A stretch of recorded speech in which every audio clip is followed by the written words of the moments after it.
Kita itu mau digusur, pribumi dan Islam itu mau digusur. Dan itu sudah sejak 1200-an. 1200-an itu sudah ada. 1200 apa nih? Tahun 1200. Oh, tahun 1200.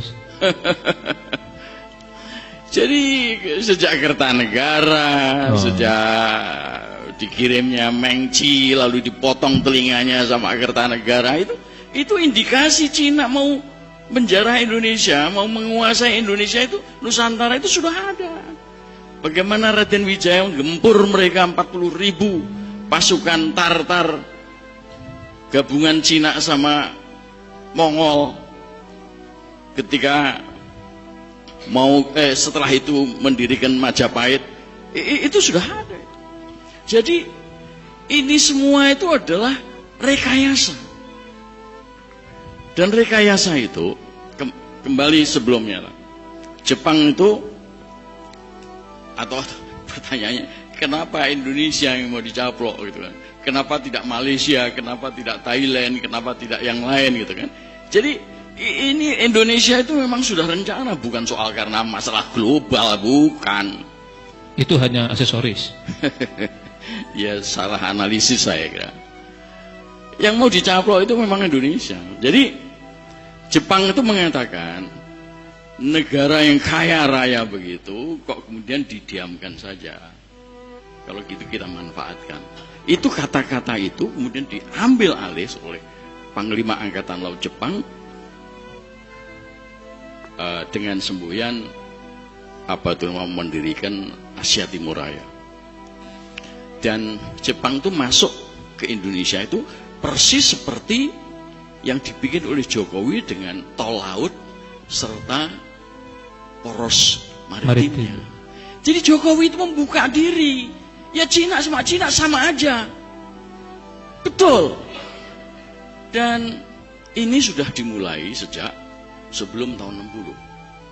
Anda ingat BTI, Barisan Tani Indonesia yang dipersenjatai sama Cina? Itu orangnya itu sudah masuk ke Indonesia. Hanya kemudian gagal 65 itu beberapa kapal itu sudah bersandar, masih bersandar di Tanjung Priok dan belum dibongkar. Tapi mendadak muncul peristiwa 65 gara-gara Pak Soeharto dendam sama Yani karena ditempeleng akibat korupsi di Diponegoro. Maka muncullah peristiwa 65 dan teraborsi rencana Cina dengan BTI mau menguasai Indonesia.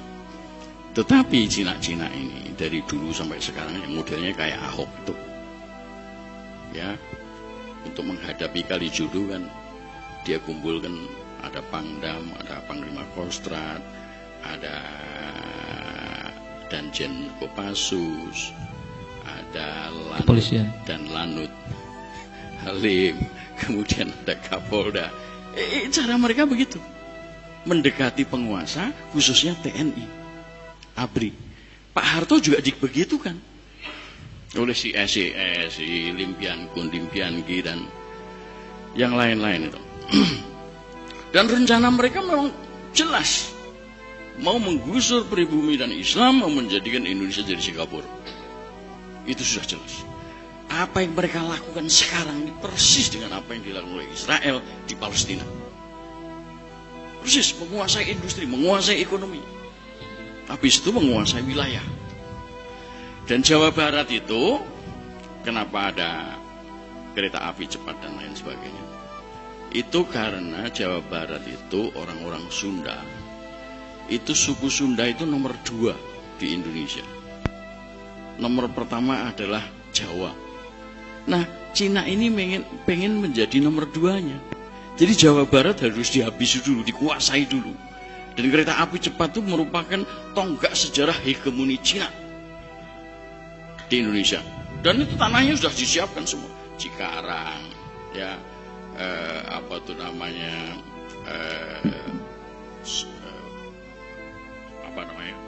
Sinarland,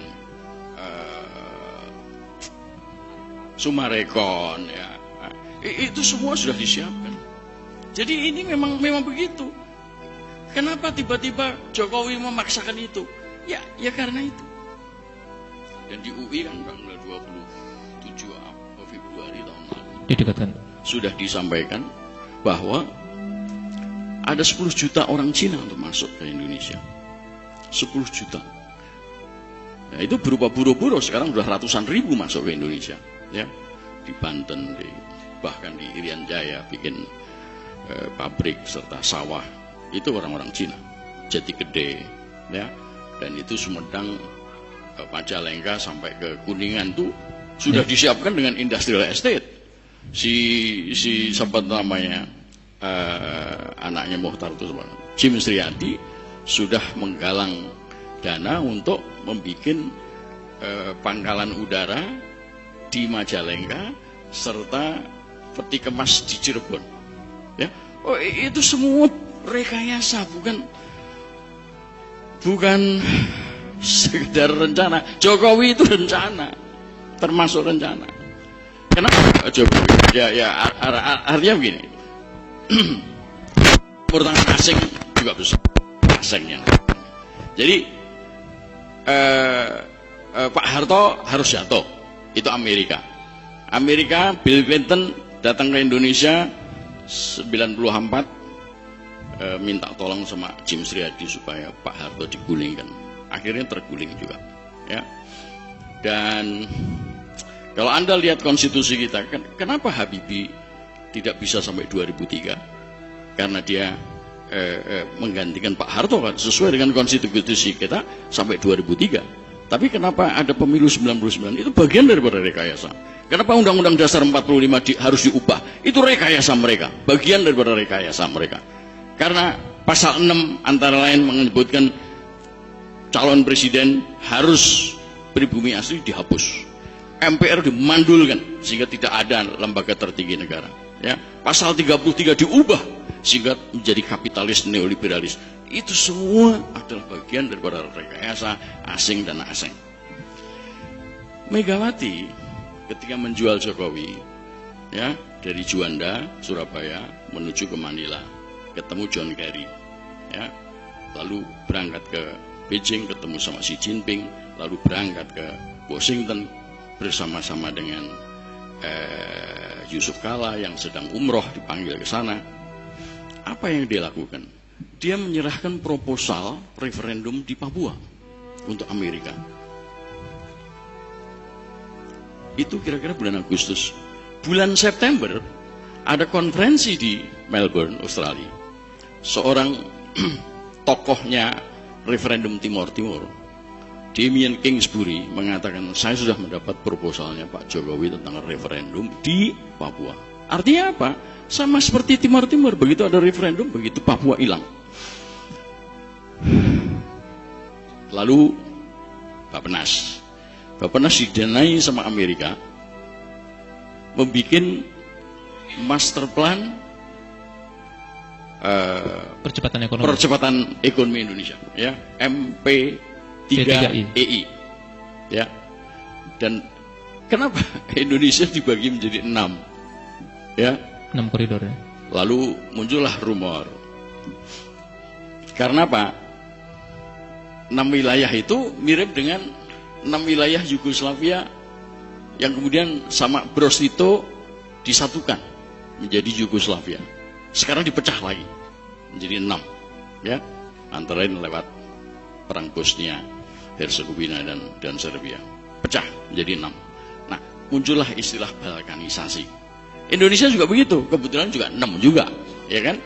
Nah, rumornya mengatakan bahwa Papua sama Maluku untuk Amerika, kemudian Sumatera Jawa untuk Cina. Rumor atau skenario, Pak? Saya kira kalau itu diucapkan oleh Hendro Priyono, kemudian kemungkinan besar menjadi nyata itu, ya. Kalimantan sama Inggris, Sulawesi menjadi Perancis dan Kanada. Kanada ini adalah negara pertama yang menjanjikan dana IGGI pada tahun 67 ketika Pak Harto menyusun tim Sultan ke Jenewa dan membentuk IGGI.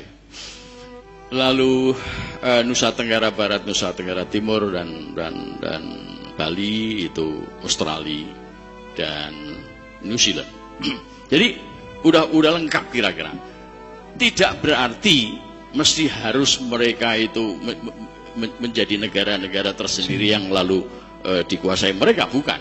Kemungkinan ya seperti Jakarta itu semuanya dikendalikan oleh si Ahok, ya kan? Nanti adalah pengendali protektorat semacam itu, ya. Katanya kan Papua Nugini itu merdeka, ternyata enggak kan? Dia di bawah protektorat Australia dan Amerika. Jadi semacam itu. Pak Bintang. Ya. Menurut Bapak, Cina-Cina ini kalau begitu harus diapain, Pak? Harus diusir. Oh iya harus diusir. Kalau kita tahu sejak zaman Belanda Cina itu gede kepala karena dia menjadi warga negara kelas 2 setelah Belanda, ya kan? Dan Indonesia ini bersama Arab dan lain sebagainya, ya, India. Melayu itu memang kelas kambing. Nah, itu masih mau dibawa sampai sekarang. Jadi mereka itu memang merasa mempunyai kelas yang lebih tinggi dari kita. Itu orang Cina datang mengatakan, Pak, memang Cina itu begitu. Dia itu awalnya nyewa kamar di rumah kita, tapi lama-lama rumah kita menjadi milik mereka. Itu seperti itu. Itu bagian daripada rekayasa, bagian daripada perilaku Cina. Satu lagi, Pak. Kalau Cina itu masuk Islam gimana, Pak? Kenapa? Kalau Cina itu masuk Islam? Pura-pura. Iya kan? Baik. Jokowi kan pura-pura juga tuh. Awalnya kan diketahui sama para wartawan, kok ngambil air wudhunya kok salah gitu kan. Terus kemudian ketemu di Jombang atau siapa dengan Khofifah mengatakan, Mbak Khofifah aja yang menjadi imam. Ini kan pura-pura. Iya. Baik, jadi, Pak Bintang. Terima kasih. Terpaksa saya cut dulu. Tambahan. Ini memang bahaya besar. Bahaya besar. Dan kita harus merdeka. Memerdekakan Indonesia dari mereka supaya jangan jadi Palestina kayak di sama Israel. Baik. Takbir. Ya, ini luar biasa. Khasnya Pak Bintang masih ada. Saya mau tanya tapi sebelum tanya sudah dijawab duluan.